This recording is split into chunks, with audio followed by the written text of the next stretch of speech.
Hello दोस्तों, नमस्कार और मेरी यूट्यूब फैमिली को ढेर सारा प्यार। विंटर वेजिटेबल क्वीन, जी हाँ, बिल्कुल इसका मैंने सही नाम रखा है। एक्चुअली दोस्तों, ये जो पौधा आप देख रहे हैं जुकीनी का पौधा है, जो कि साल में आप 2 बार इसके उत्पादन अपने टेरेस गार्डन पर गमलों में, ग्रो बैग में या कैरेट में, जैसे मैं गार्डनिंग करता हूँ इस तरह आप इसका उत्पादन दोस्तों ले सकते हैं। इसी के साथ साथ दोस्तों, यह जो पौधा होता है बहुत ही आसानी से उग जाता है। इसके सीड्स बहुत ही आसानी से जर्मिनेट हो जाते हैं और एक अच्छी पैदावार आपको दोस्तों देखने को अपने टेरेस गार्डन पर मिलती है, हरियाली के साथ साथ। इसके साथ साथ दोस्तों, जो ये जुकीनी होती है हमारे एक्चुअली बॉडी के अंदर काफ़ी हमें हेल्प करती है। किस काम के लिए? जैसे कि हमारे शरीर में बैड कोलेस्ट्रॉल बन जाता है या हमें हाइपरटेंशन की प्रॉब्लम होती है, तो दोस्तों इसके खाने से हमें इन चीज़ों में थोड़ी बहुत राहत मिल जाती है। इसी के साथ साथ दोस्तों, मैं आज आपके इस वीडियो के द्वारा बताऊंगा कि इसके सीड्स आपको कहाँ से मिल सकते हैं, क्योंकि हम लोकल शॉप पर जाएंगे या जो अपने सिटी वाली शॉप पर जाएंगे तो इसके सीड्स मिलना दोस्तों मुश्किल हो जाता है। यह एक्चुअली 2 कलर में आती है। आते तो 3 कलर में है। एक तो डार्क ग्रीन कलर में आती है, एक थोड़ा हल्का ग्रीन कलर में, लाइट ग्रीन में आती है, और एक येलो कलर में आती है। यहाँ पर आप जो देख रहे हैं डार्क ग्रीन कलर की जुकीनी है, जो कि मेरे टेरेस गार्डन पर उगी हुई है और एक अच्छा बम्पर पैदावार मुझे दे रही है।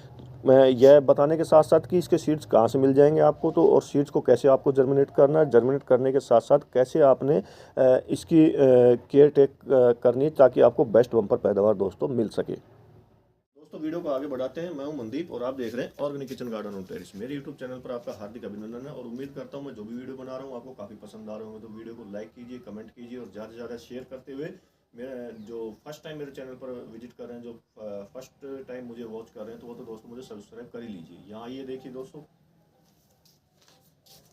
मैं आपको दिखाना चाहूँगा कि ये जुकीनी के सीड्स होते हैं, ये कुछ इस तरह से होते हैं दोस्तों, जो कि आपको दिखाई दे रहे हैं। ये कद्दू की तरह होते हैं सेम, क्योंकि ये कद्दू की फैमिली से रिलेटेड ही सब्जी होती है और इसका स्वाद भी कुछ कुछ थोड़ा थोड़ा उससे कद्दू से और हल्का हल्का खीरे से मिलता जुलता दोस्तों दिखाई देता है।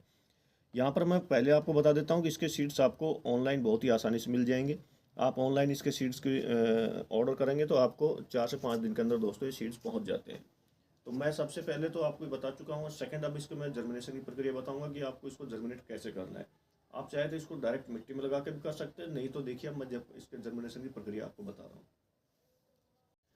अगर आपके पास दोस्तों पोट खाली नहीं है तो आप सीडलिंग ट्रे का अभी सहारा ले सकते हैं, या फिर मैं जैसे इस तरह उगाता हूँ, जर्मिनेट करता हूँ, ये जो यूजिंग थ्रो वाले गिलास होते हैं प्लास्टिक के, इनके अंदर मैं अपने सीड्स को जर्मिनेट करता हूँ दोस्तों। तो जुकीनी का सीड्स आपने ऐसे लेना है और जो नुकीला हिस्सा होता है दोस्तों, इस नुकीले हिस्से को आपने क्या करना है, मिट्टी के अंदर दोस्तों दबा देना है और ऊपर से दोस्तों मिट्टी कर देनी है। सेम इसी तरीके से मैं 2 बीज लगा रहा हूँ, तो दूसरा बीज भी मैं सेम इसी तरीके से लगाऊंगा। नुकीले हिस्से को जो है इसको नीचे करूँगा और मिट्टी में डालते हुए, इसे दबाते हुए ऊपर से दोस्तों मिट्टी कर दूंगा इसमें। इसी के साथ दोस्तों इसके अंदर पानी देना बिल्कुल मत भूलिएगा, क्योंकि सीड्स को जर्मिनेट होने के लिए एक अच्छी पर्याप्त नमी चाहिए मिट्टी के अंदर, तभी आपका सीड्स इस वक्त जर्मिनेट हो पाएगा। मिलते हैं कुछ दिन बाद आपसे दोस्तों। करीब करीब 8 से 10 दिन बाद आप देखेंगे कि कुछ इस तरह से जुकीनी के सीड्स दोस्तों जर्मिनेट हो चुके हैं। अब इस वक्त ये पूर्ण एक हेल्थी अवस्था के अंदर है। अब हमें ये जो पौधा है ट्रांसप्लांट के लिए दोस्तों तैयार हो चुकी है पूर्ण रूप से। तो अब हमें क्या करना होगा दोस्तों, एक अच्छी सॉइल बनानी पड़ेगी, पोटिंग मिक्स बनाना पड़ेगा, जिसके अंदर मैं लूँगा 50% garden soil, 30% cow dung and 10% leaf compost, भुजा हुआ चूना, इस तरह की चीज़ें लूँगा। और 10% के अंदर दोस्तों मैं लूँगा रिवर सैंड या स्टोन डस्ट, ताकि इसकी रूट्स अच्छी तरह फैल सके और फैलने के साथ साथ ये अपने आप को बिग रूप से बनाते हुए एक अच्छा उत्पादन दोस्तों कंटिन्यू रूप से टेरेस गार्डन पर मुझे लगातार दे सके। पौध को ट्रांसप्लांट करने के करीब करीब 10 दिन बाद जब पौधा हमारा 20 दिन का हो जाता है, तो उसके अंदर हमें दोस्तों एक स्प्रे करना चाहिए। आप नीम ऑयल का भी स्प्रे कर सकते हैं या आप होममेड कोई रेमेडी है उसका भी इस्तेमाल दोस्तों यहाँ पर कर सकते हैं। या मैं आपको बताना चाहूँगा कि ये पौधा बहुत तेज़ी से बढ़ता है और करीब करीब 40 दिन का होते होते इसके अंदर अच्छी फ्लावरिंग आनी शुरू हो जाती है। 40 से 50 दिन का जब पौधा होता है और करीब करीब 50 दिन से ऊपर होते होते इसके अंदर अच्छी फ्रूटिंग दोस्तों ये देना शुरू कर देता है। तो विंटर के लिए बहुत बेस्ट अच्छी वेजिटेबल है, जो कि हमारे गार्डन के अंदर बहुत जल्दी रूप के अंदर हमें एक अच्छा उत्पादन देने की क्षमता अपनी दिखाती है। इसी के साथ दोस्तों, जब पौधा थोड़ा और बड़ा होता है, करीब करीब 30 दिन का होने को होता है, तो उसके अंदर आपको ये जो नीम ऑयल का स्प्रे है ये ज़रूर दोबारा करना चाहिए, क्योंकि इसके अंदर क्या होता है कि फ्रूट फ्लाई का अटैक आने की संभावना बहुत ज़्यादा रहती है। जो ये जुकिनी का पौधा रहता है, ये फ्रूट फ्लाई को काफ़ी पसंद है, तो बहुत तेज़ी से फ्रूट फ्लाई इस पर दोस्तों अटैक डालने की कोशिश करती है। तो करीब करीब हर 10 दिन के अंदर आपको इसके अंदर नीम ऑयल का स्प्रे दोस्तों कर देना चाहिए होता है। जब हमारा पौधा करीब करीब 1 महीने का हो जाता है दोस्तों, तो हमें इसके अंदर हल्की हल्की गुड़ाई करनी चाहिए। ज़्यादा गहरी गुड़ाई नहीं करनी चाहिए, क्योंकि इसकी जड़ जो रूट्स होती है वो थोड़ी ऊपर ही रहती है और बहुत सॉफ्ट होती है। अगर रूट्स एक बार डैमेज हो जाती है तो इसके पौधा अपने विकास को थोड़ा सा रोक देता है। तो हमें गुड़ाई करते हुए एक बार गुड़ाई करने के बाद इसके अंदर काउडंग का इस्तेमाल आप कर सकते हैं, वर्मी कंपोस्ट का इस्तेमाल भी कर सकते हैं आप, या आप चाहें तो मस्टर्ड केक का भी इस्तेमाल कर सकते हैं। मैं यहाँ पर ले रहा हूँ अभी काउडंग इसके अंदर, ठीक है। काउडंग को आपने इसके अंदर मिलाना है, अच्छी तरह से मिलाने के बाद जैसा मैं हर बार कहता हूँ कि जब भी आप कोई खाद अप्लाई करते हैं अपने प्लांट के अंदर, तो पानी देना दोस्तों बिल्कुल मत भूलिएगा। इसी के साथ जब आप पौधा फ्लावरिंग की स्टेज पर आ जाता है, जब पौधे के अंदर आप देखेंगे फूल आने शुरू हो रहे हैं, तो उस वक्त आपको क्या करना है कि अगर आपके यहाँ नेचुरल पॉलिनेटर नहीं आते हैं तो आपने पॉलिनेशन की प्रक्रिया को कंप्लीट कराना है, और उस वक्त भी आपने एक बार गुड़ाई हल्की हल्की कर देनी है पौधे की, ताकि मिट्टी पलटी खाए। और मिट्टी के अंदर जो धूप से, क्योंकि इस वक्त ठंड थोड़ी थोड़ी होनी शुरू हो गई है, तो मिट्टी में नमी बनी रहती है, तो रूट्स के अंदर कोई इन्फेक्शन ना हो, तो इस वजह से हमें मिट्टी की हल्की हल्की एक बार दोबारा से फिर गुड़ाई कर देनी चाहिए। जैसा कि आप सामने देख रहे हैं कि पौधे में फूल आना शुरू हो चुके हैं। तो अगर आपके यहाँ टेरेस गार्डन पर नेचुरल पॉलिनेटर आते हैं जब, तो वेल एंड गुड है, बहुत अच्छी बात है। अगर नेचुरल पॉलिनेटर नहीं आते हैं तो फिर आपको इनको आर्टिफिशियल पॉलिनेशन की प्रक्रिया को फॉलो करना होगा पूर्ण रूप से।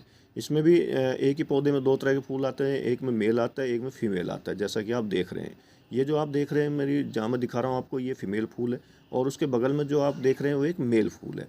तो हमें करना क्या होता है कि इस मेल फूल के जो स्टिग्मा होता है उसको फीमेल फूल के स्टिग्मा पर टच करना होता है, ताकि इसके अंदर जो पाउडर नुमा लगा हुआ है वो इस पर लग जाए, और जो एक पूर्ण रूप से आपको हेल्दी जुकीनी बनकर दोस्तों तैयार हो जाए। इसके साथ ही दोस्तों इसकी लीफ के अंदर आप एक बार फिर से दोबारा से नीम ऑयल का, या जो हल्दी वाला स्प्रे, या आप होममेड रेमेडी से तैयार करते हैं उसका भी इस्तेमाल कर सकते हैं, और उसका स्प्रे करते हुए अपने पौधे को स्वस्थ और हेल्दी बना सकते हैं। गुड़ाई को मैं फिर आपको जोर दे रहा हूँ कि आपको गुड़ाई करना चाहिए करीब करीब 2 बार अपने प्लांट के अंदर। साथ में आप देखेंगे कि जुकीनी कुछ इस तरह से आपको दोस्तों करीब करीब 40 दिन पर बनकर तैयार।